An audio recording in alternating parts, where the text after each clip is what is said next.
Venus Էլեկտրոնիկում մեկնարկեց տոնական նվերառատ գնումները։ Ուշադրություն, գնեք փափուկ կահույք, ստացեք նվեր հեռուստացույց, գնեք սառնարան, սառցարան եւ լվացքի մեքենա, ստացեք նվեր փոշեկուլ, շտապեք նվերառատ գնումների։ See Mr. Ararat Mիրզոյան, Minister for Foreign Affairs of Armenia. Thank you very much, Madam President, Excellencies, members of the Security Council. It is a great pleasure to take part in today's discussions at the UN Security Council, and I thank my dear colleague, External Affairs Minister of India, for the invitation. The Indian presidency has chosen a very timely and important topic for this open debate. International relations, as we have known them, appear to be in transition. Global security crisis that we are all living in heavily affects the functioning of the system of multilateralism. Of course, there can be an opinion to the contrary that malfunctioning of the multilateral system resulted in the situation we are facing today. It is like the story of the chicken and the egg. Thus, I do believe it is more convenient to concentrate on the question of how multilateralism should be reformed based on the lessons that ought to be learned. If I try to define multilateralism in very simplistic terms, I would call it the ability to reach and follow the commitments based on compromise and agreement, mutual agreement. To find a common ground, we must adhere to the universal red lines on which both-sided approach cannot be tolerated. And these red lines are reflected first of all in the Universal Declaration of Human Rights and the UN Charter. This important open debate will hopefully serve as food for thought in our shared struggle to maintain and improve the multilateral system for the sake of future generations. Mr. President, Armenia is firmly committed to the multilateralism anchored in the purposes and the principles of the Charter of the United Nations, including non-use of force or threat of force and peaceful resolution of disputes. In a world where conflicts regrettably continue to persist, prohibition of the use of force and strict adherence to peaceful settlement of conflicts are indispensable to the maintenance of international peace and security. The United Nations must remain resilient to the detrimental practices of imposing unilateral solutions and prioritizing violence over peaceful settlement. Attempts to normalize the use of force in interstate relations, to unleash wars and commit atrocities are incompatible with the core values and objectives of the United Nations and must be unequivocally condemned and rejected at all times.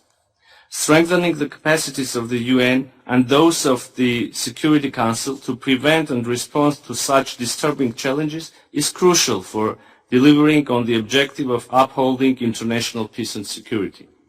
Armenia supports efforts, including efforts of India, to reform the institutions of multilateralism and to make the Security Council more inclusive and effective in responding to the current and emerging challenges and threats to the international peace and security. Armenia, dear colleagues, Armenia has witnessed firsthand the effects of the decline of multilateralism. The international community proved unable to prevent the unjustified use of force of Azerbaijan against the people of Nagorno-Karabakh, which resulted in thousands of dead, wounded, and a new wave of displacement. The issue of rights and security of the people of Nagorno-Karabakh is still to be addressed.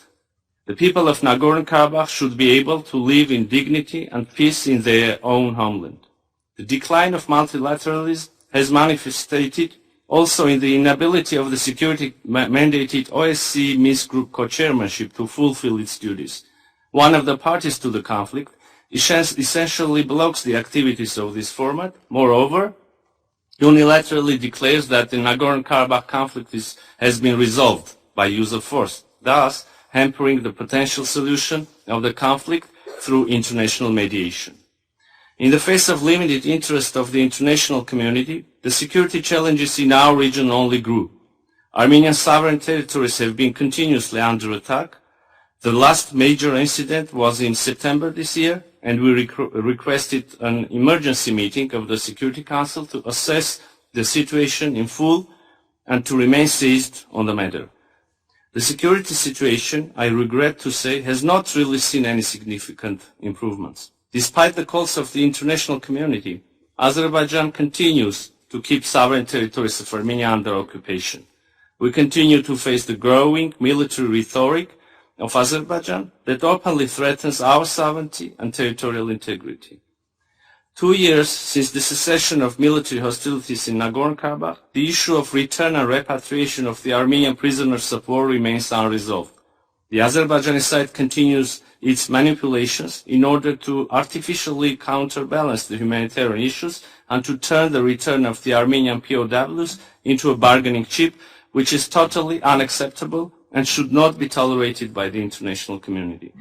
Moreover, the international humanitarian bodies, including those of the United Nations, are still unable to provide much-needed aid to the people of Nagorno-Karabakh, essentially leaving them behind, in stark contrast to the global pledge of the 2030 Agenda for Sustainable Development.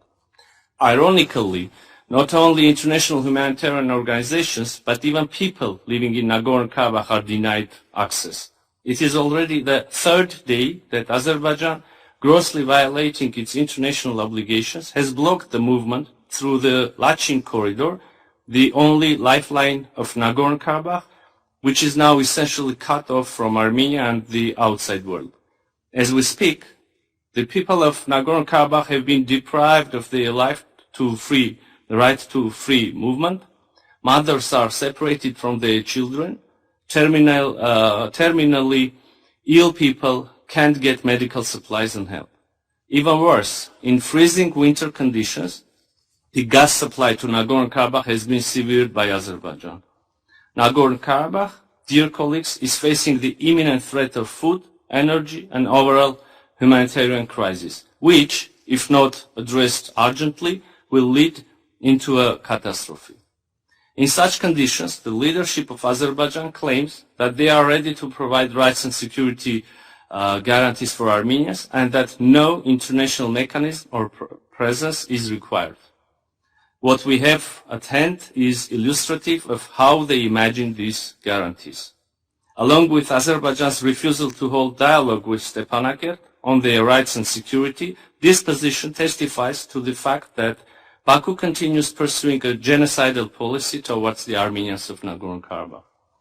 At the beginning of my speech, I highlighted the importance of fulfilling commitments, both in case of Armenia-Azerbaijan normalization process and the issue of Nagorno-Karabakh.